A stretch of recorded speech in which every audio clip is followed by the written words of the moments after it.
Hello friends, this is Vikas Shah from kite technical institute. और friends, आज के इस वीडियो टॉपिक्स में मैं आपके लिए लेकर आया हूं बहुत ही ज़्यादा स्पेशल एंट्रीज। ठीक है ना, ऐसी एंट्रीज जनरली आपको बुक्स वगैरह में या आपने स्टडी नहीं किया होगा। जनरली आपने मतलब पढ़ाई की है related to the commerce, but आपको ऐसी कुछ एंट्रीज मैं यहाँ पे रखने वाला हूँ जिसकी मतलब केसेस बहुत कम आती है। ठीक है ना, जिसका वर्क बहुत कम होता है, जिस तरह की ट्रांजेक्शन्स कम देखी जाती है। तो ऐसे ही ट्रांजेक्शन्स को मैं यहाँ पर लेकर आया हूँ और ये बहुत ही ज़्यादा नेसेसरी ट्रांजेक्शन्स है। मतलब आप रखो कि अगर आप इंटरव्यू क्लासेस को फेस कर रहे हो तो ऐसे ही क्वेश्चंस को वहां पे रखा जाता है। और इसमें मैं कुछ स्पेशल ट्रांजेक्शन्स को अलग करके रखा हूं जिसकी केसेस कम होती है। कम केसेस में ये ट्रांजेक्शन्स आपको मिलने वाला होता है, बट हाँ, ये ट्रांजेक्शन्स है। ठीक है ना, कि ऐसे लेन देन जो आम लेन देन से हटकर होते हैं विशिष्ट लेन देन या विचित्र लेन देन कहलाते हैं, जिसे विचित्र लेन देन भी हम लोग कहते हैं। टाइपिकल ट्रांजेक्शन्स मतलब आप लोग को क्रिटिकल ट्रांजेक्शन्स होता है। अब ऐसा ऐसा ट्रांजेक्शन्स आपको मिलेगा, आपको ना ये कंफ्यूजन्स होगा कि भाई अब इस ट्रांजेक्शन्स की इंट्रीज कैसे करें। अच्छे अच्छे अकाउंटेंट को इसमें प्रॉब्लम्स आती है, आप अच्छी टैली की नॉलेज रख लो, बट ऐसे ऐसे जगहों पे आप फंस जाते हो कि भाई ऐसे ट्रांजेक्शन्स में कहाँ पे इंट्रीज करें। तो इस सब सिचुएशंस को मैंने इस पूरे क्लासेस में एक बारीकी से वीडियो को कलेक्ट करके बनाया है। ठीक है ना, मैंने सारे टॉपिक्स को यहाँ पर लेकर आया हूँ। जनरली जो भी क्लासेस वगैरह का है, जो भी छोटा छोटा पार्ट्स है इस ट्रांजेक्शन से रिलेटेड, उन सब चीज़ों को मैंने कलेक्ट करके यहाँ पे दिखाया हूँ। ठीक है ना, सो फॉर इन एग्जाम्पल्स, जैसे ग्राहकों को नमूने के तौर पर निःशुल्क माल देना। ठीक है ना, अगर आप कस्टमर्स को कोई कस्टमर्स आता है, फर्स्ट टाइम आप बिजनेस स्टार्ट कर रहे हो, तो आप उनको फ्री ऑफ कॉस्ट कुछ सामान दे देते हो, भाई आप ले जाओ और इसे यूज करो। तो ऐसा सिचुएशंस आपके साथ जनरली होता है ना। दूसरा है दान में माल या नकद देना। आप देखते हो अगर हम लोग कहीं पर भी पैसा या सामान को क्या कर देते हैं, दान में दे देते हैं एज अ चैरिटी। ठीक है ना, ट्रस्ट वगैरह को चैरिटी दे देते हैं। तो ऐसे सिचुएशंस में भी इसका यूज ऐसे मतलब जगहों पे अगर मान के चलो, देखो सामान तो हर सिचुएशन में घट रहा है, पैसे तो हर सिचुएशन में घट रहा है, लेन देन तो यहाँ पर भी हो रहा है, बट प्रॉफिट नहीं आ रही है, यहाँ पे कुछ हो नहीं रहा है। हम लोग दान दे रहे हैं तो सामान को बांट रहे हैं। तीसरा है माल जो है, स्टॉक जो है, मार्ग में गुम हो जाने पर रेल अधिकारियों पर दावा करना या माल की नकदी चोरी होना। ऐसे बहुत सा सिचुएशंस है। अगर एम्प्लॉइज के द्वारा आपका सामान चोरी कर लिया गया या मान के चलो आपके दुकान में किसी कारण से चोरी हो गया, तो ऐसे सब सिचुएशंस में भी क्या एंट्रीज करेंगे। ठीक है ना, तो ये पूरी सिचुएशंस को, पूरी ट्रांजेक्शन्स को मैं लेकर आया हूं। साथ ही साथ कुछ और भी मैंने ट्रांजेक्शन्स यहाँ पे आपको बताने वाला हूं जनरली। तो चलिए देखते हैं हम लोग वो कौन कौन सी ट्रांजेक्शन्स है। सो सबसे पहले हम लोग देखते हैं आउटस्टैंडिंग एक्सपेंसेस। अब देखो, आउटस्टैंडिंग का आप लोग ना नाम सुने होंगे। ठीक है ना, कि आउटस्टैंडिंग एक्सपेंसेस होती है, बट ये हमें कंफ्यूजन्स होता है कि आउटस्टैंडिंग एक्सपेंसेस क्या है जनरली, है ना। तो आउटस्टैंडिंग ऐसे व्यय जो चालू वर्ष से संबंधित हो परंतु खाते बंद करने की तिथि तक नहीं चुकाए गए रहते हो, अदत्त व्यय कहलाते हैं। मतलब आउटस्टैंडिंग, उसको हम लोग एक्सपेंसेस कहते हैं। ठीक है ना, मजदूरी, वेतन व किराए के लिए अदत्त व्यय हो सकता है। इसकी प्रविष्टि निम्न प्रकार की जा सकती है। मतलब देखो, अब आप समझो आउटस्टैंडिंग क्या है। मतलब आउटस्टैंडिंग को नॉर्मल भाषा में मैं बोलूं तो बाकी।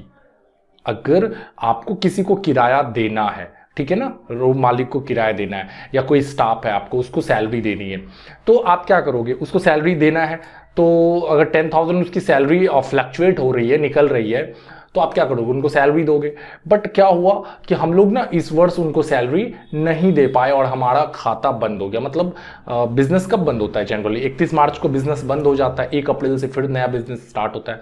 तो खाता बंद हो गया, तो आखिर पैसा तो बाकी रह गया उनको, सैलरी। मान के चलिए किन्हीं के पास सैलरी मेरा 10,000 बाकी रह गया, हमको सैलरी देना था बट नहीं दे पाए इस साल और हमें खाता बंद करना है। ठीक है ना, तो वहां पे एंट्री हो जाएगी आउटस्टैंडिंग सैलरी बोल के। ठीक है ना, आउटस्टैंडिंग एक्सपेंसेस, सैलरी तो हमारा एक्सपेंसेस है, तो आउटस्टैंडिंग सैलरी बोल के हमारी वहां पे क्या हो जाएगी, एंट्री हो जाएगी। ठीक है ना, तो इन सब चीजों पे अगर वेतन बाकी है तो आउटस्टैंडिंग सैलरी, अगर किराया बाकी है तो आउटस्टैंडिंग क्या हो जाएगा, रेंट, है ना। इंटरेस्ट बाकी है तो आउटस्टैंडिंग इंटरेस्ट। तो ऐसे कोई भी खर्च के ऊपर जो खर्चा हमने किया लेकिन पैसा हमने अभी नहीं दिया है, ठीक है ना, तो उसको हम लोग बोलते हैं आउटस्टैंडिंग। ठीक है। तो इन सब चीजों के लिए आप जो एंट्री करोगे, देखो यहां पे बहुत अच्छे से दिया गया है एंट्री, ठीक है ना। मैं पेन ले लेता हूं, ठीक है। तो इन सब चीजों के लिए जो एंट्री आपको मेंटेन करना है, ठीक है ना, वो कुछ इस तरह से मेंटेन होगा। मान के चलो ये particular expenses account debit to outstanding expenses, ये क्या इंडिकेट कर रहा है?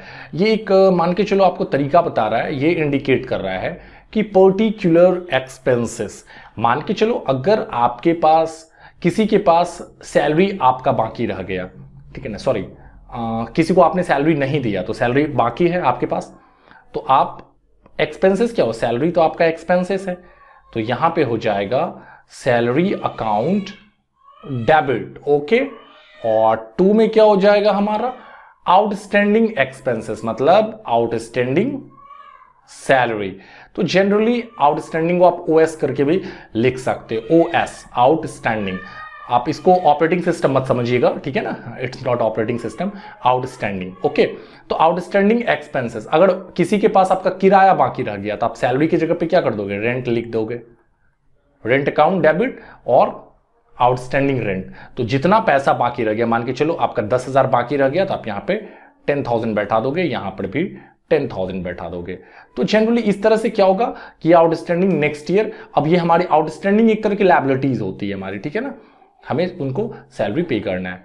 अब देखो सेम प्रोसेस टैली में भी वैसे ही चलना है, हमें पर्टिकुलर डेट हमें फिट करना है, और टू में क्या हो जाएगा, टू में हो जाएगा हमारा आउटस्टैंडिंग सैलरी, या जो भी चीजों पे एक्सपेंसेस लग रहा है तो आउटस्टैंडिंग सैलरी अकाउंट, ओके। और अमाउंट आप यहां पे बैठा दो 10,000, ओके। एंड देन हमारी बाय में सैलरी, चूंकि सैलरी हमारा खर्च है तो यहां पे हम लोग पुट कर देंगे सैलरी अकाउंट, ठीक है। तो ऐसे आप बाकी वाला ऑप्शंस को ऐसे ही बनाएंगे, ठीक है ना। कभी भी अगर किन्हीं के पास पैसा बाकी है, वो किसी तरह का पर्टिकुलर खर्च है, तो आप इनकी ट्रांजेक्शंस इसी तरह से करोगे, ठीक है। चलो मैं नेक्स्ट चलता हूं लेके आपको। अब है प्रीपेड और अनएक्सपायर्ड एक्सपेंसेस। प्रीपेड, आप ना प्रीपेड एंड पोस्टपेड ये दो वर्ड बार बार सुनते होंगे, ठीक है ना। तो प्रीपेड का मतलब क्या होता है, पूर्व दत्त व्यय, या व्यय तो नहीं, प्रीपेड का मतलब होता है पहले, पूर्व दत्त, मतलब ना ऐसे व्यय जो चालू वर्ष में पेशगी या अग्रिम चुका दिए जाते हो और लेखांकन वर्ष समाप्त होने की तिथि तक उनका उपयोग नहीं होता है, तो ऐसे व्यय या व्ययों को पूर्वदत्त व्यय या असमाप्त व्यय कहा जाता है। देखो अभी मैं बता रहा हूं ये क्या है, आपको अगर ये समझ भी नहीं आ रहा तो मेरे हिसाब से आप समझो कि मान के चलो कि कोई पैसा मेरा ना कोई स्टाफ है आपके पास, ठीक है, और स्टाफ मान के चलो दिसंबर में काम कर रहा है, तो दिसंबर की सैलरी मांगा आपने दिया, जनवरी की सैलरी मांगा आपने दिया, वो बोला कि सर मुझे ना 2-3 महीने की आप सैलरी दे दो एक्स्ट्रा। तो अब आप 2-3 महीने का मतलब क्या हो गया, फरवरी मार्च अप्रैल, आप अप्रैल का भी उनको पैसा दे रहे हो, लेकिन आपकी बिजनेस की जो ये जो अप्रैल का पैसा दे रहे हो इस ईयर से तो रिलेटेड नहीं है। 31 मार्च को बिजनेस बंद हो जाता है, आप पैसा उसको अप्रैल को का भी एडवांस दे रहे हो कि भाई रख लो, चलो ठीक है, उनको जरूरत है तो मैं उसे वो भी पैसा दे देता हूं। तो ऐसे सिचुएशंस पे क्या होता है कि ये हमने पैसा उसको पहले ही पे कर दिया। यहां पे जैसे एक एग्जांपल में मैंने इंश्योरेंस को रखा है, ठीक है ना, कि अगर मान के चलो मेरा इंश्योरेंस प्रीमियम मान के चलो 12,500 का मुझे इंश्योरेंस प्रीमियम देना है, ठीक है ना, तो मैं ज्यादा टेंशन नहीं लेना चाह रहा, चलो भाई पहले ही इंश्योरेंस प्रीमियम पे कर दो, नेक्स्ट ईयर का है इसी साल पे कर दो। तो इस तरह के जो इंश्योरेंस इस तरह की जो एक्सपेंसेस है, तो इंश्योरेंस प्रीमियम मेरा खर्च, सैलरी मेरा खर्च है, लेकिन इस खर्च को मैं पहले ही पे कर दे रहा हूं। इससे पहले में आपने देखा कि हम लोग बाकी रख रहे थे अपने पास, और इसमें हम लोग पहले ही खर्च को पे कर दे रहे हैं कि ले भाई रख ले, ठीक है ना। तो ऐसे सिचुएशंस पे, ठीक है ना, आपको प्रीपेड एक्सपेंसेस और अनएक्सपायर्ड एक्सपेंसेस ट्रांजेक्शंस के हिसाब से एंट्री करनी पड़ेगी, ठीक है ना। तो देखो ये हमारा क्या है, एक तरह का एक्सपेंसेस है, क्या है, एक्सपेंसेस है, ठीक है ना। तो prepaid insurance premium account debit to insurance premium, कि मेरा एक्सपेंसेस तो है लेकिन इस साल नहीं, मेरे अगले साल से रिलेटेड ये एक्सपेंसेस है। तो मान के चलो आपने किसी को अगर सैलरी ही पहले पे कर दिया तो क्या करोगे आप, यहां पे कॉमन सी चीज है, अगर आपने किसी को अगर सैलरी पहले ही पे कर दिया, पहले ही सैलरी पे कर दिया, तो पहले का इंग्लिश क्या हो गया, प्रीपेड। तो यहां लिख दोगे आप prepaid salary account debit, okay, कि हमारी पहले ही सैलरी पे हो चुकी है, डेबिट हो चुकी है ना, मतलब खर्च है एक तरह का। और यहां पे लिख दोगे किस पे ये आपका खर्च हुआ है, नेक्स्ट ईयर की सैलरी पे, जो मुझे नेक्स्ट ईयर देना था बट इस साल ही मैंने दे दिया। तो मतलब अगर एडवांस में किसी को पैसा पे करते हो, रेंट भी हम एडवांस में दे सकते हैं, किन्हीं को 2 महीने का अगर हम अपने रूम मालिक को दे देते हैं एडवांस में कि सर आप 3-4 महीने का आप रखो एडवांस, तो आप इसकी एंट्री ऐसे ही करोगे, prepaid rent account debit to rent account, ठीक है ना। तो बस ऐसे ही अगर आप जितना भी सैलरी पे कर रहे हो, अगर किन्हीं को मान के चलो 14,000 पे करो तो 14,000 एंड 14,000, तो इस तरह से ये आपकी मेंटेन हो जाएगी। ठीक है, आ रहा है समझ में, क्लियर हो रहा है? ओके। अभी देखो वहीं पे उसी तरह से टैली में भी वही एंट्री करनी है। टू की जगह पे सैलरी आप लिख डालो और खर्चे की जगह पे आपने पहले ही खर्च कर दिया है, तो डेबिट तो खर्चा हो गया, तो पहले ही आपने खर्च कर दिया है, तो कौन सा खर्च हुआ? प्रीपेड सैलरी वाला खर्च हो गया। प्रीपेड सैलरी 14,000 एंड 14,000, ठीक है ना। तो देखो ये सब बिल्कुल न्यू एंट्रीज है, इस सब मान के चलो कॉमन सी एंट्रीज को तो लोग आसानी से समझ जाता है, लेकिन इन सब तरह की जो एंट्रीज होती है इसमें लोग ज़्यादा कंफ्यूज होते हैं। तो आप इनको अपने कॉपी में बारीकी से नोट करते चलो, प्रैक्टिस करो ज़्यादा से ज़्यादा, सब कुछ समझ में आएगा, बहुत बड़ा इश्यूज नहीं है फ्रेंड, समझ गए ना। ओके, तो चलते हैं हम लोग नेक्स्ट ट्रांजेक्शन्स की ओर, ठीक है। एक्रूड इनकम मतलब उपार्जित आय। अब हमें देखो कुछ आय आ रही है, इनकम आ रही है। इससे पहले हमने आउटस्टैंडिंग एक्सपेंसेस और प्रीपेड एक्सपेंसेस को देखा, अब यहां पे है एक्रूड इनकम। अब देखो ये इनकम क्या है, इसे अदत्त आय भी कहा जाता है, ऐसी आय जो उपार्जित हो चुकी हो, देय हो परंतु प्राप्त नहीं हो, उपार्जित आय कहलाती है, जैसे ब्याज, लाभांश, कमीशन। ठीक है, देखो अब समझो इस मैटर्स को क्या कहना चाह रहे हैं आप पे। मान के चलो हमने अपने कंपनीज का कोई माल बिचवाया, ठीक है ना। तो जब बिकवाया हमने माल, तो कंपनी को मान के चलो हमें कमीशन देना है, मेरा कमीशन बन रहा है मान के चलो 2 लाख रुपया, ठीक है, 2 लाख रुपया हमें कमीशन देना है। तो क्या हुआ कि मैंने माल बिकवा दिया, कमीशन भी मेरा 2 लाख बन चुका है, बट अभी तक रिसीव नहीं हुआ है। तो देखो यहां पे क्या है, एक्रूड इनकम, ये आय जो है बन चुका है, ये इनकम मेरा रेडी हो चुका है कि भाई मुझे 2 लाख आना है कमीशन के रूप में, बट अभी रिसीव नहीं हुआ है, मतलब मेरे पास नहीं आया है। तो ऐसी एंट्रीज को कैसे करोगे, क्योंकि इस ट्रांजेक्शन को आपको रखना है लिख के, जिससे आपको पता चलता रहे कि भाई मुझे आगे ये पैसा रिसीव करना है ना कमीशन के रूप में। तो ऐसी ट्रांजेक्शन, ऐसा जो लेन देन हो रहा है, इस एंट्रीज को आप कैसे मेंटेन करोगे, ठीक है ना। इसी चीज के लिए जैसे ब्याज हो गया, लाभांश हो गया, किसी पे कमीशन हो गया, तो ऐसा सिचुएशंस में तो आपको क्या करना है, जिस पे आपका इनकम आने वाला है, accrued income to income. Income तो आपका प्रॉफिट है, लेकिन एक्रूड इनकम ये आपको आएगा, फिलहाल भी नहीं आया है। तो आप कैसे लिखोगे इसको, आप लिखोगे मान के चलो कमीशन मिलना है मुझे 2 लाख रुपए, लेकिन नहीं मिला, तो क्या करोगे, यहां लिखोगे accrued commission, accrued commission account debit, okay. और 2 में क्या कर दोगे, अपने इनकम का नाम लिख दोगे। तो मेरा कौन सा इनकम है, कमीशन का इनकम है, तो 2 कमीशन अकाउंट। कितना में मुझे आना है पैसा, 2 लाख रुपए मुझे आना है, ठीक है ना। तो इन सब चीजों को आपको पकड़ के रखना है, समझना है इनको। ये भी एक तरह का आय है, बट ये आय अभी रिसीव नहीं हुआ है, रिसीवेबल है, मतलब प्राप्त करने योग्य है, बट अभी हम लोग रिसीव नहीं किए हैं। तो ऐसे सिचुएशन में आप इस तरह से एंट्री करोगे, जिस डेट को ये आपका इनकम बन रहा है, बन गया है, ठीक है ना, उस डेट की आप यहां पे एंट्री कर दोगे, ठीक है ना। इससे आपको याद रहेगा कि भाई मेरा ये पैसा आने वाला है, ठीक है ना। फिर टैली में भी वही चीज करना है, जिस डेट को बन रहा है। 2 में आपको क्या करना है, जिससे आपका कमीशन जनरेट हुआ है, तो जिससे आपका इनकम आया है, टू कमीशन अकाउंट। और बाय में क्या करना है, एक्रूड कमीशन, एक्रूड। तो इस सब चीजों से रिलेटेड जो भी एंट्रीज है उसको आप नोट करते चलो, फिर आपको सारी चीज़ें ज़्यादा अच्छे से क्लियर होती चली जाएगी, क्योंकि कैलकुलेटर में अगर आपको दिक्कत होगा और टैली में जब मैं एंट्रीज बताऊंगा तो आपको दिक्कत फिर जनरेट नहीं होगा। तो इसलिए आप ये सब चीज़ों को नोट करो, ठीक है ना। और आप जब कहीं पर भी इंटरव्यूज देने जाओ, कंप्लीटली आप आसानी से पढ़ो, समझ में आ जाएगा, ठीक है ना। अभी जो अकाउंटेंट वगैरह का जॉब निकला हुआ था करेंटली, अगर आप लोग फॉर्म भरे होंगे तो बिल्कुल इसी से रिलेटेड आपकी जो है आंसर्स वगैरह रहेगी, इंटरव्यूज में क्वेश्चंस रहेगा। क्योंकि अभी ब्लॉक अकाउंटेंट का हेल्थ डिपार्टमेंट में बिहार ने एक जॉब निकाला था, बहुत ही अच्छा, और आई थिंक उसकी स्टार्टिंग सैलरी जो थी एज अ फ्रेशर 12,500, और भी उसमें अमाउंट्स वगैरह ऐड था। तो जनरली जो फॉर्म भरे हैं उनके लिए तो ये बहुत ही बेस्ट है। जो फॉर्म नहीं भरे हैं तो दूसरी फिर आ रही है अकाउंट की, तो आप अपनी स्टडी कर लो, अकाउंटेंट की फिर से जॉब निकलने वाली है, अभी काफ़ी तादाद में ये जॉब निकलने वाला है, ठीक है ना। तो आप लोग ध्यान से बस पढ़ते चलो, ठीक है ना, कि दिक्कत ना हो, और कॉपी में नोट करोगे तो, क्योंकि देखो एक चीज़ मैं बता दूं, मैं पूरी डीपली यहाँ पे पढ़ा रहा हूँ, ठीक है ना। आप ये चीज़ टेंशन फ्री रहो कि मैं डीपली नहीं स्टडी कराऊंगा, कंप्लीट एक एक चीज़ों को मैं यहाँ लेकर आ रहा हूँ, ठीक है ना। थोड़ी यही है कि वीडियोस बड़ी हो रही है, थोड़ी क्लासेस की जो टॉपिक है वो बड़ी हो रही है, बट टेंशन मत लो, आप पढ़ोगे समझोगे तभी सब कुछ समझ में आएगा क्लियर। ओके, चलो नेक्स्ट एंट्रीज पे मैं चलता हूँ।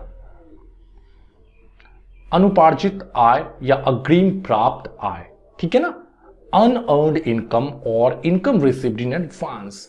अब देखो ये क्या है, ऐसी आय जो अगले वर्ष नेक्स्ट ईयर से संबंधित है, चालू वर्ष में प्राप्त हो जाती है, अग्रिम या अनुपार्जित आय कहलाती है। अच्छा, एडवांस रिसीव्ड इनकम तो आप समझ रहे होंगे, ठीक है ना, इंग्लिश थोड़ा समझ में आता है लोगों को, ठीक है।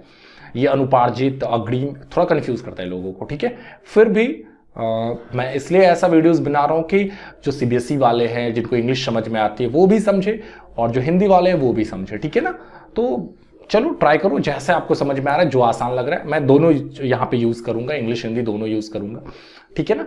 तो देखो, रिसीव्ड इन एडवांस मतलब ऐसा कोई भी इनकम जो नेक्स्ट ईयर में मुझे आना था, है ना। जस्ट मान के चलो कोई ऐसा, अब देखो मैंने कमीशन एग्जाम्पल लिया था, फिर से मैं कमीशन एग्जाम्पल लेता हूं कि कोई माल, मान के चलो कोई माल पे कंपनी ने मुझे माल बेचने के लिए दिया, ठीक है ना, और मैंने कंफर्म कर दिया कि सर मैं ये माल ना विद इन 1 मंथ में बेच दूंगा, ठीक है ना, आपका बिकवा दूंगा टोटल माल, ठीक है ना। तो टोटल स्टॉक के लिए मुझे 20,000 कमीशन चाहिए। तो कंपनी बोला ठीक है आप ये लो, माल बिकवा दो, ये कमीशन भी आप रख लो, ठीक है ना। कमीशन भी फटाक से आपको, अभी तो आपने माल बिकवाया नहीं है, ठीक है ना, और मे भी आपको माल बिकवाने में कम से कम 1 साल से ज्यादा लग सकता है। तो कमीशन पहले ही आपको कंपनी ने दे दिया कि लो भाई रखो 20,000 रुपए। तो कमीशन क्या था, मुझे बाद में आना था, कुछ समय बाद आना था, ठीक है ना, अगले साल आना था, लेकिन मुझे इसी साल रिसीव हो गया कमीशन। तो इस तरह का जो पैसा है, जो पैसा मुझे बाद में आना था पहले ही रिसीव हो गया, इसको हम लोग कहते हैं रिसीव्ड इन एडवांस, ठीक है ना। अग्रिम प्राप्त कि पहले ही हमने पैसा प्राप्त कर लिया, ठीक है ना। तो इस सब चीज की एंट्री कैसे करोगे, तो बहुत ही कॉमन सी एंट्री, बस समझना है, करते चलना है एंट्री। अब पर्टिकुलर इनकम तो वही चीज है कि मान के चलो मुझे कमीशन आना था पहले ही, ठीक है ना, तो मुझे बाद में कमीशन आना था, अभी ही कमीशन आ गया, तो पर्टिकुलर इनकम, तो पर्टिकुलर इनकम क्या हो गया, मेरा कमीशन हो गया। तो कमीशन अकाउंट डेबिट, ओके, समझ में आ रहा है ना बात, बिल्कुल समझो। तो ये पूरी सिचुएशंस को आप नोट करते चलो, वीडियो को पॉज कर लो अगर आपको दिक्कत हो रही है तो, फिर और आसान, अदरवाइज आप स्क्रीनशॉट भी ले सकते हो। और 2 में यहां पे लिख देंगे 2 commission received in advance, commission received in advance, okay, आप पूरा लिख सकते हो यहां पे, ठीक है। और मान के चलो 20,000 मुझे कमीशन आना था, पहले ही आ गया। समझ में आया ना मैटर, कि कुछ कमीशन पहले मुझे नहीं आया तो एक्रूड इनकम, और मुझे पहले ही आ गया पैसा तो रिसीव्ड इन एडवांस, ठीक है ना। तो इस तरह से आप इसकी एंट्री करोगे। उसी तरह से अगर मान के चलो आपको सैलरी बाद में आना था लेकिन अब पहले ही आ गया, तो क्या करोगे, उसी तरह से आप यहां पे भी करोगे, to salary in advance, to salary in advance, received in advance, ठीक है ना, अगर सैलरी आ रहा है तो। और बाय में क्या कर दोगे, बाय में सैलरी। तो इस तरह से आपकी जो है एंट्री, मान के चलो 10,000 मुझे सैलरी आना था, तो हमने 10,000 यहां पे कर दिया। हो गया क्लियर? ओके, चलो नेक्स्ट एंट्रीज की ओर चलते हैं, नेक्स्ट एग्जांपल देखते हैं। डेप्रिशिएशन, ह्रास। अब देखो डेप्रिशिएशन एक ऐसा वर्ड है, जनरली आपको मैं बताऊं तो सब पे डेप्रिशिएशन होता है। आप बाइक घर में रखे हो, आप लोग बाइक चलाते होगे, स्कूटी, साइकिल्स, मोबाइल, हर चीज आप यूज कर रहे हो, लैपटॉप वगैरह यूज कर रहे हो, तो सारी चीजों पे ना डेप्रिशिएशन लगता है। अब देखो डेप्रिशिएशन कैसे काम करता है, अगर मैं आपको बात बोलूं कि डेप्रिशिएशन कैसे काम करता है, तो ना आप रखो कि आपने अगर कोई माल, मान के चलो आपने बाइक 80,000 रुपए का बाइक खरीदा, ओके, समझो मैटर्स को, 80,000 रुपए का आपने बाइक खरीदा, तो हुआ क्या, इस पे ना 10% का क्या लगा, डेप्रिशिएशन लगा। डेप्रिशिएशन, ह्रास। ह्रास क्या होता है कि ना आज आपने अगर बाइक खरीदा, ठीक है ना, आपने 2000 मान के चलो 19 में बाइक खरीदा, 2019 में आपने बाइक खरीदा, और जब आप इसको सेल आउट करोगे 2020 में, तो कोई बोलेगा भैया हम इसको ना 80,000 में आपने खरीदा है ना, 70,000 में मैं लूंगा। ठीक है, परसेंट को भी भूल जाओ फिलहाल, ठीक है ना, 70,000 में लूंगा। तो अब आपके बाइक में कितना दाम घट गया, 10,000 घट गया आपके बाइक से। तो ये 10,000 क्यों घटा पता है आपको? आपने बाइक को यूज किया, बाइक में घिसावट आई, बाइक में थोड़ी सी मान के चलो क्वालिटी कम आई, बाइक का कलर खराब हुआ। तो ऐसे सिचुएशन में जो अमाउंट घटता है, ठीक है ना, यही जो अमाउंट है हमारा, ठीक है ना, यही जो घटने वाला अमाउंट है, इसी को हम लोग क्या कहते हैं, डेप्रिशिएशन कहते हैं। तो डेप्रिशिएशन जनरली किस पे लगता है, संपत्ति पे लगता है, ठीक है ना, स्थायी संपत्ति के ऊपर जो है हमारा क्या काटा जाता है, डेप्रिशिएशन काटा जाता है। समझ गए ना? तो हर साल, अब वही आप 2021 में बेचोगे, 2021 में बेचोगे, तो इसकी प्राइस और घट के आ जाएगी, कहीं 50,000 ना हो जाए घट के, है ना। तो भाई जैसा सिचुएशन, जैसा कंडम स्थिति बना के रखोगे बाइक की, वैसे आपको उसकी रिटर्निंग वैल्यू मिलेगी। तो मतलब जो वही अमाउंट जो घट रहा है ना, वही अमाउंट्स को हम लोग बोलते हैं ह्रास, डेप्रिशिएशन। ओके, तो ये व्यवसाय के लिए तो हानि ही है, हमारे बिजनेस के लिए तो लॉस ही है एक तरह का, कि अगर हम कोई सामान, हमने मान के चलो ये पेन टैबलेट जो मैं यूज कर रहा हूं, आज मान के चलो हमने 11,000 में खरीदा, और फिर अगर मैं इसे कल बेचूंगा तो जाहिर सी बात है कुछ कम हमें अमाउंट मिलेगा, 9,000 मिलेगा, 8,000 मिलेगा, तो 3,000 रुपये घट गया। तो जनरली यही जो बात होती है ना, यही जो 3,000 जो है, ये डेप्रिशिएशन है। तो ये डेप्रिशिएशन को कैसे मेंटेन किया जाता है, ठीक है ना, सारे संपत्तियों के ऊपर। तो बस यही चीज है, कुछ नहीं है, बस कॉमन सा। आप किसी आप देखो बाइक्स वगैरह में क्या होता है कि डेप्रिशिएशन ना इंश्योरेंस कंपनी मेंटेन करके चलती है, वहां पे ऐसे डेप्रिशिएशन नहीं करता है कि आज मान के चलो 8,000 है, आज मान के चलो 80,000 का बाइक है, तो 70 बोल देंगे, तो कहीं कभी 75 बोल देंगे कि 75 में दे दो, 70 में दे दो, 60 में, ऐसा कुछ नहीं। वहां परसेंटेज होता है कि अगर मान के चलो 80,000 की बाइक है, तो उस पर 10% का डेप्रिशिएशन हर साल लगेगा। एक एग्जाम्पल मैं बता रहा हूं, ठीक है ना। तो कितना हो गया, 8,000 घट जाएगा, तो बाइक की प्राइस अब कितनी हो जाएगी, अगर 8,000 घट गया तो बाइक की प्राइस हो गई 72,000 रुपए। तो ऐसे बाइक की जो प्राइसेस है वो घटती चली जाती है, या कोई भी संपत्ति की प्राइसेस। तो इसको कैसे हम लोग मेंटेन करते हैं? अगर मान के चलो बाइक पे ही मैं एग्जांपल लेता हूं, तो आप यहां पे कितना प्राइसेस घटा, मान के चलो बाइक का एक एग्जांपल में 8,000 अगर घटा, तो आप यहां पे लिख दोगे डेप्रिशिएशन। चूंकि डेप्रिशिएशन क्यों डेबिट में आया, क्योंकि डेप्रिशिएशन खर्चा है, तो डेप्रिसिएशन अकाउंट डेबिट। कितना बाइक का मूल्य में मतलब इन डिक्रीमेंट हुआ, 8,000 रुपए का डिक्रीमेंट हुआ। कौन से, किसके मूल्य में डिक्रीमेंट हुआ, तो असेट्स। कौन सा असेट्स, तो बाइक तो हमारी, असेट का हिंदी क्या होता है, संपत्ति। बाइक क्या हमारी संपत्ति है, तो टू बाइक अकाउंट कितना, 8,000 रुपया का। तो डेप्रिशिएशन हर साल तो बिजनेस में भी यही चीज होता है। देखो जब आप बिजनेस का खाता बनाओगे, ऑडिट करोगे, तो बिजनेस में अगर आपने 2017 में बिजनेस शुरू किया था, आपने कंप्यूटर खरीदा था, फैन खरीदा था, फर्नीचर खरीदा था, तो हर साल आपको डेप्रिशिएशन काट के अपनी बैलेंस शीट बनानी होगी, है ना, कि मेरा इस बार इस साल में इसका मतलब संपत्ति का मूल्य इतना हो गया, फिर इतना हो गया, तो हर साल डेप्रिसिएशन घटता है, कटता है, ठीक है ना। तो हर बाइक्स के ऊपर, हर सामान के ऊपर कुछ ना कुछ डेप्रिसिएशन चलता है, ठीक है ना। कुछ ना कुछ अमाउंट घटता चला जाता है, वही घटने वाला अमाउंट को हम लोग बोलते हैं डेप्रिसिएशन। इसकी नरेशन ऐसे लिख दोगे, बीइंग डेप्रिसिएशन चार्ज। बहुत कॉमन तरीके से, कुछ खास स्पेशल नहीं करना है, ठीक है ना। तो टैली में भी इसकी एंट्री करते हैं अपने संपत्ति के लिए, ठीक है फ्रेंड्स। तो कैसे, तो 2 में आप क्या कर दोगे, किसके ऊपर घटा, बाइक के ऊपर घटा, तो 2 बाइक अकाउंट, कोई भी चीजों के ऊपर घटेगा, जस्ट आपको समझ में आ रहा है, बस संपत्ति होनी चाहिए।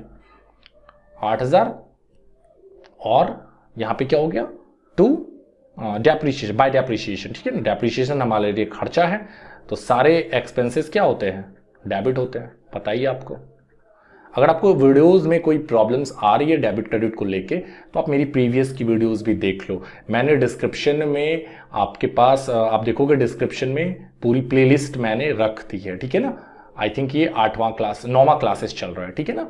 तो जनरली पूरी डेप्रिसिएशन में आपको लिंक मिल जाएगी, आप वहां से लिंक पे क्लिक करके आप पूरी 1 से लेके जितनी भी क्लासेस अभी चल रही है, सारी क्लासेस की आपको वीडियोस मिल जाएगी, ठीक है। तो अमाउंट यहां डाल दो 8,000, ठीक है। आया समझ में ना डेप्रिसिएशन की।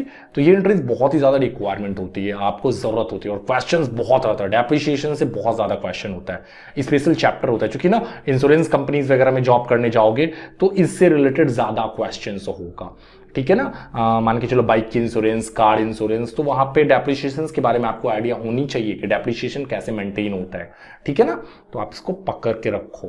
ओके, नाउ मुफ्त नमूने के तौर पे दिया जाना। अगर आपने कोई भी गुड्स, अच्छा एक बात बताओ, मुफ्त नमूने के रूप में क्यों दिया जाता है। आप ना कभी देखोगे मेट्रो स्टेशन से आप जब नीचे उतरोगे तो आप देखोगे ना, वो आपको जिलेट होता है ना दाढ़ी बनाने के लिए, ओके तो वो ना आपको फ्री ऑफ कॉस्ट दिए जा रहा है। आप देखोगे कि स्वीट सुपारीज की जो कंपनी वगैरह होती है, ऐसा सिचुएशन मेरे साथ हुआ है, तो मैं उसको एग्जांपल में ले रहा हूँ, ठीक है ना। कि जब मेट्रो स्टेशन या कहीं भी वैसे रोड से आप गुजरोगे तो कुछ लोग ना आपको फ्री में स्वीट सुपारी प्रोवाइड कर रहे हैं, पैक वाला छोटा सा, मान के चलो उसकी प्राइस अप्रॉक्स मार्केट में 1 रुपया है, लेकिन ना फ्री में वो दे रहे हैं। जनरली आप मार्केट दुकान में जाओगे तो उसे 1 रुपया मिलेगा।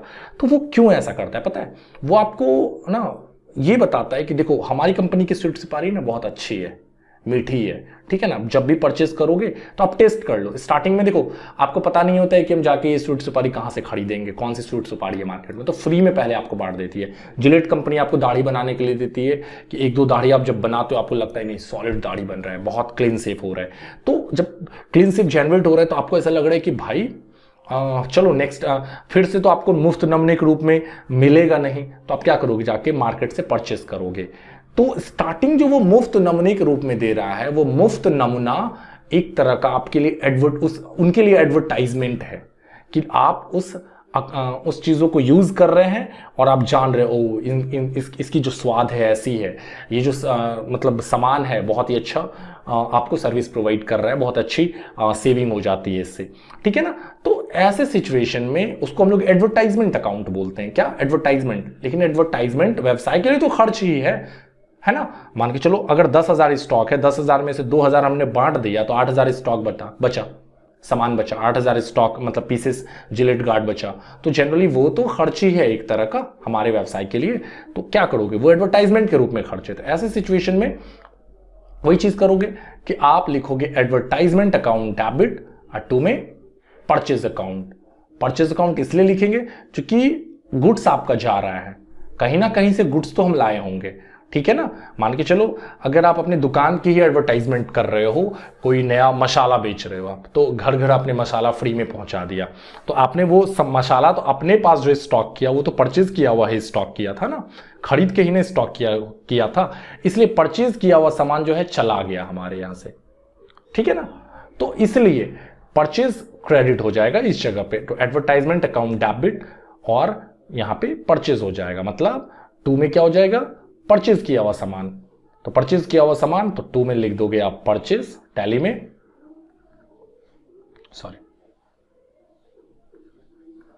परचेज अकाउंट, वो परचेज क्या होगा, कोई ना कोई गुड्स होगा, मैंने ब्रैकेट में लिखा है बट केवल परचेज आपको लिखना है। और मान के चलो हमने 2,000 का मुफ्त नमूना एडवर्टाइजमेंट के रूप में, और बाय एडवर्टाइजमेंट, तो एडवर्टाइजमेंट एक तरह का खर्चा है, और खर्चा क्या होता है, डेबिट होता है। ठीक है, तो इस तरह से आप इसकी एंट्री करोगे।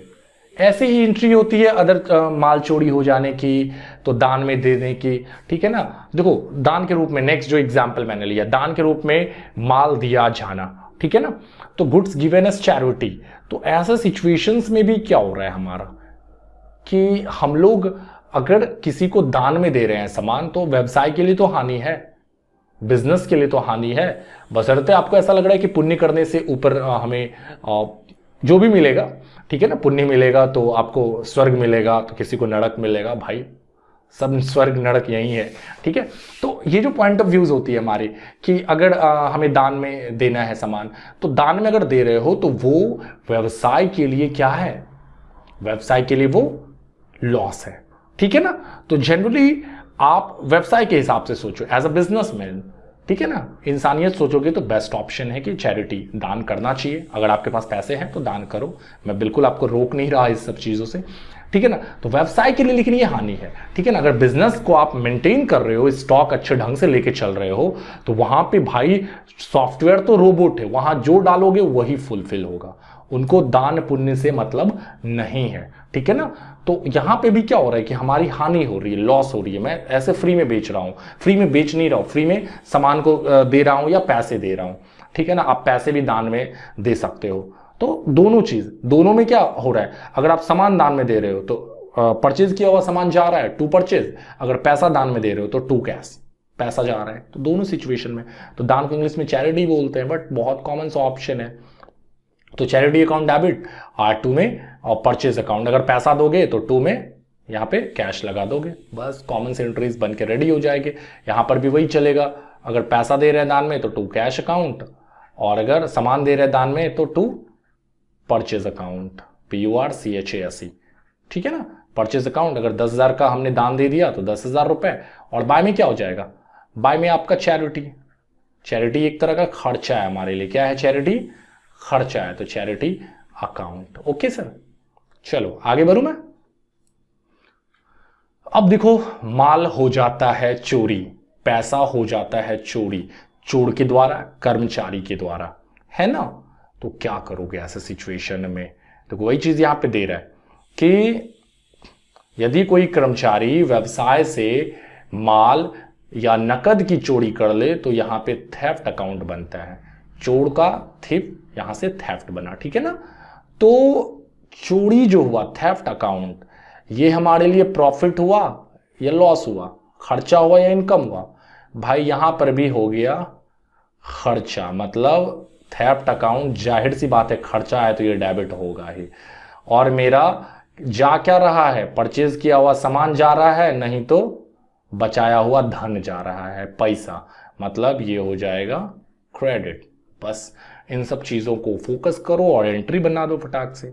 ठीक है ना, तो बहुत ज्यादा देखो टाइम मैं इसमें नहीं इन्वेस्ट करना चाह रहा, आप थोड़ा समझने की कोशिश करो। ठीक है, सब सेम चल रहा है, सब मतलब ना केवल वाक्य अलग अलग है, प्रोसेस वही है, ट्रांजेक्शन्स का प्रोसेस वही चल रहा है हमारा। ठीक है ना, जो तरीका है वही चीज यहाँ पे हैंडल हो रहा है। लॉस बाय थेफ्ट मतलब चोर के द्वारा चोरी कर लिया गया।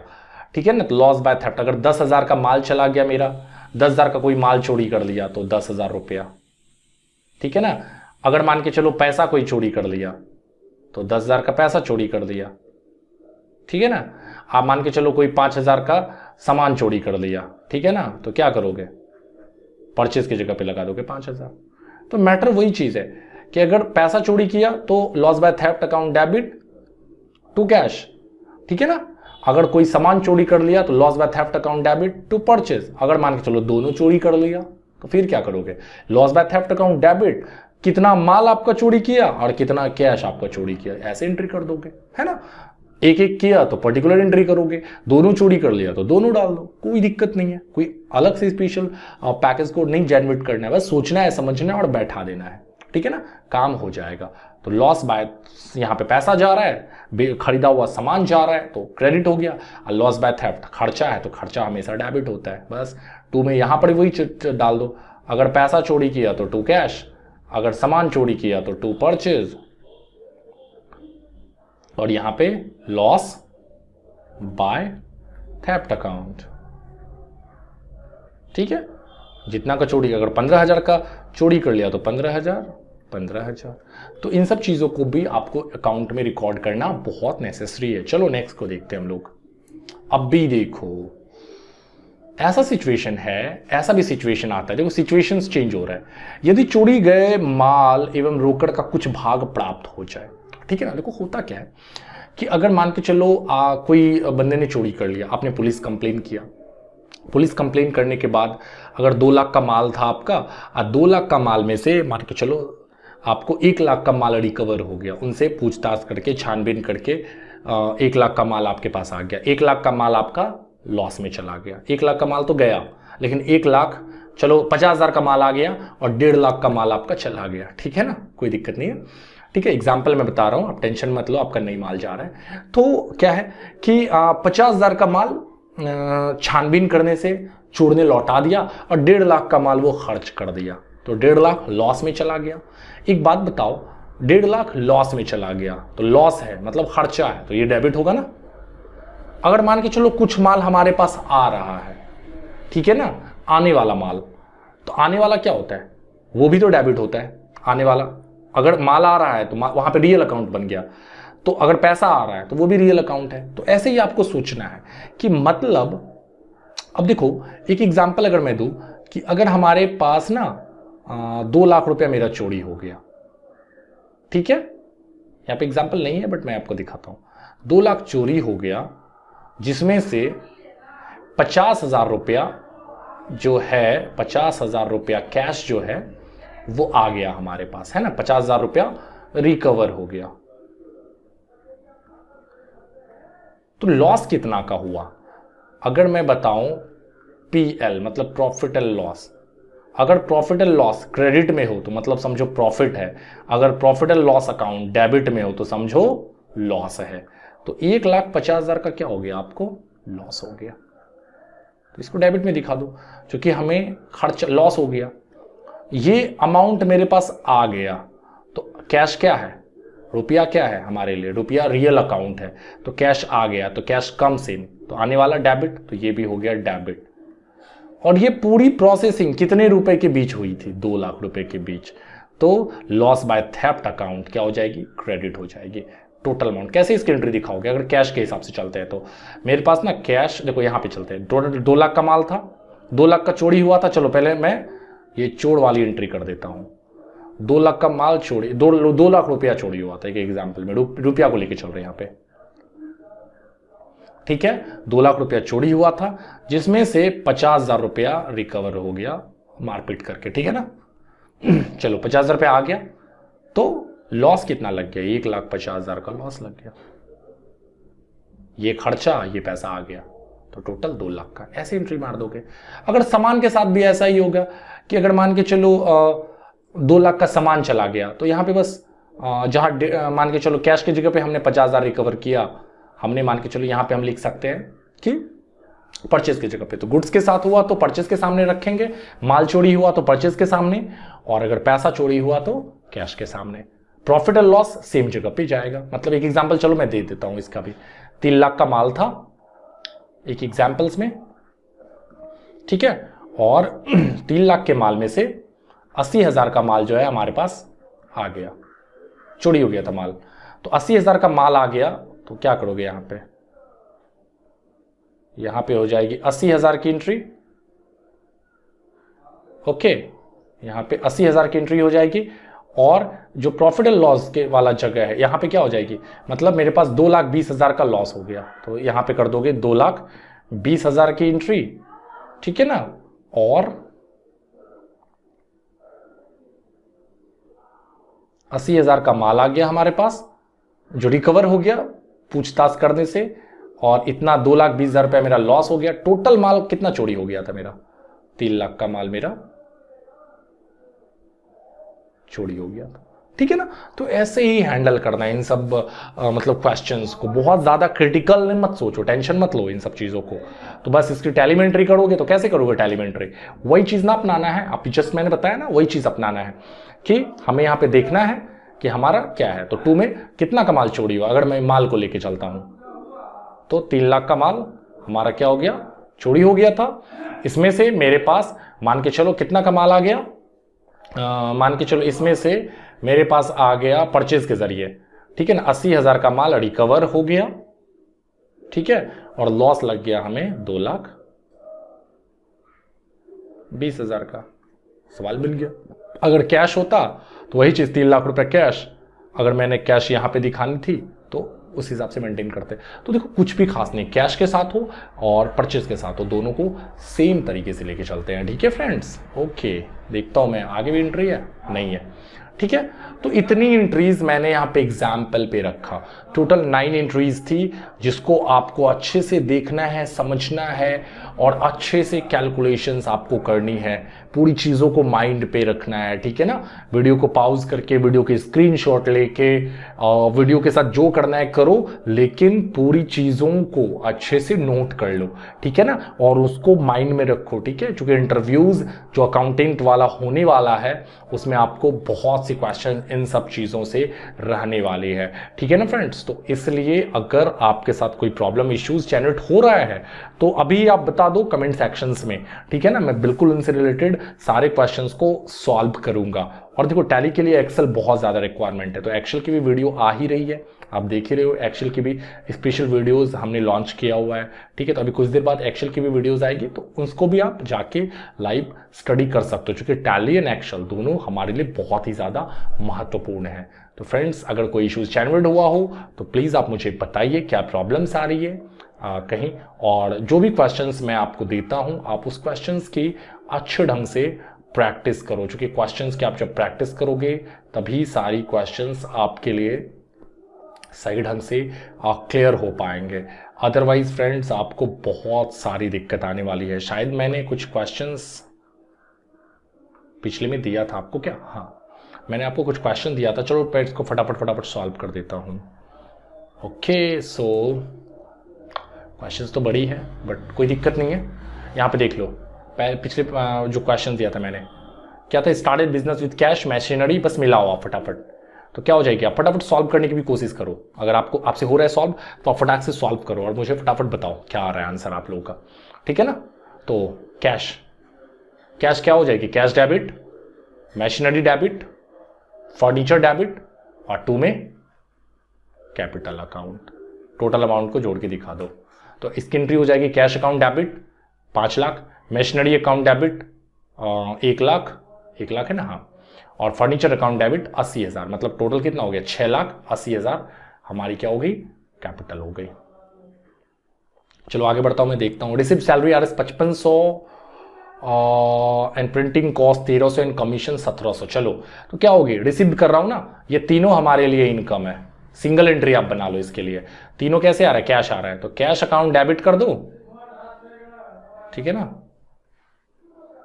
सॉरी कैश अकाउंट डेबिट कर दो, 2 में तीनों को डाल दो आप, 2 में सैलरी, 2 में प्रिंटिंग कॉस्ट, 2 में कमीशन, तो टोटल जोड़ दो कितना हो रहा है, टोटल हो रहा है आपका 1300, 1700, अप्रोक्स 3000 और 3, 5, 8, 8500 रुपये टोटल कैश हमारे पास आ गया, ठीक है ना।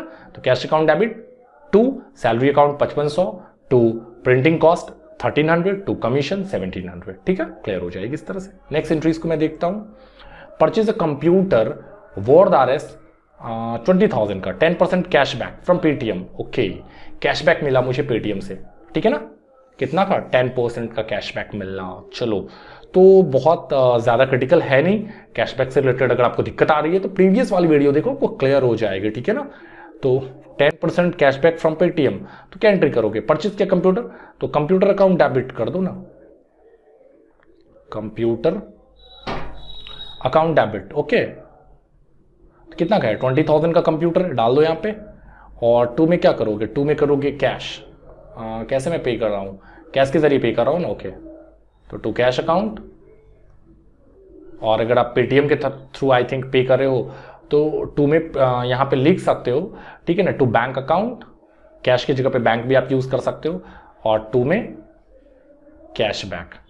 कैशबैक एक तरह का क्या हो गया, डिस्काउंट हो गया, तो यहाँ पे डाल दो, कितना अमाउंट हो रहा है, कैशबैक आपको मिल रहा है मान के चलो 10%, 20% का 20,000 का 10% अप्रॉक्स 2,000 रुपीज़ हो गया।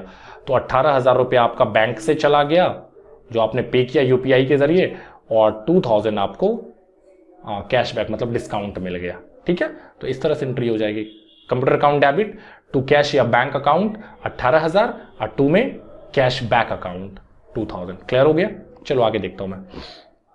Sold goods 35,000, 20% trade discount and 10% cash discount. भाई पहले 10% मतलब ना सोल्ड किया मैंने सामान, तो फटाफट चलो इसको मैं बताता हूँ। तो पहले मैं ये पता करता हूँ कितना सेल किया मैंने। क्या करना है मुझे, 35,000 का 20% जनरेट कर लेना है ट्रेड डिस्काउंट।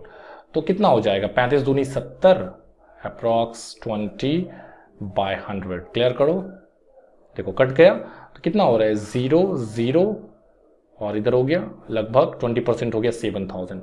मतलब 7,000 माइनस कर दो 35,000 में, तो लगभग 28,000 का सामान हो रहा है।